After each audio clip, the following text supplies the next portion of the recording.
अगर आप नमाज पढ़ते हैं लेकिन हर बार थोड़ी देर में पढ़ लूंगा कहते हैं, तो इस कहानी को आखिर तक जरूर सुनिए। एक आदमी था, रफीक मियां। हर नमाज के वक्त अजन सुनता था, लेकिन हर बार कहता, थोड़ी देर में पढ़ लूंगा, अभी थकान है, जरा चाय पी लूं, फिर नमाज पढ़ूंगा। वो सोचता था, अल्लाह गफूर और रहीम है, माफ कर देगा, मगर सुस्ती उसकी आदत बन गई।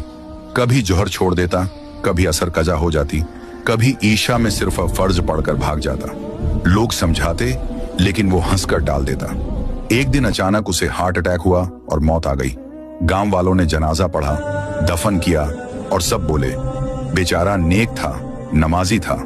मगर दूसरी ही रात उसकी कब्र से अजीब आवाजें आने लगी, जैसे कोई जानवर गुर्रा रहा हो और कोई इंसान तड़प रहा हो।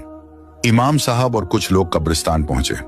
कब्र से भौंकने जैसी आवाजें आ रही थीं, कभी इंसान की चीख, कभी कुत्ते की गुर्राहट। 3 रात तक यह सिलसिला चलता रहा। लोगों ने कहा, कब्र खोलकर देखो। जब कब्र खोली गई तो हर कोई कांप उठा। रफीक मियां की लाश वैसी नहीं थी, उसका चेहरा इंसान का था, मगर जुबान कुत्ते की तरह निकली हुई, आंखें सुर्ख और चारों तरफ सांप और कीड़े रेंग रहे थे। वो चीख रहा था, मुझे बचाओ, मैंने नमाज में सुस्ती की थी, हर बार देर की, हर बार कहा थोड़ी देर में पढ़ लूंगा। इमाम साहब रो पड़े, कहने लगे, जो अल्लाह की बुलाहट पर देर करता है उसके लिए कब्र की पुकार दर्द बन जाती है। सबक, मॉरल, सुस्ती नमाज को मार देती है। जो अजान सुनकर उठता नहीं, उसकी रूह कब्र में चैन नहीं पाती।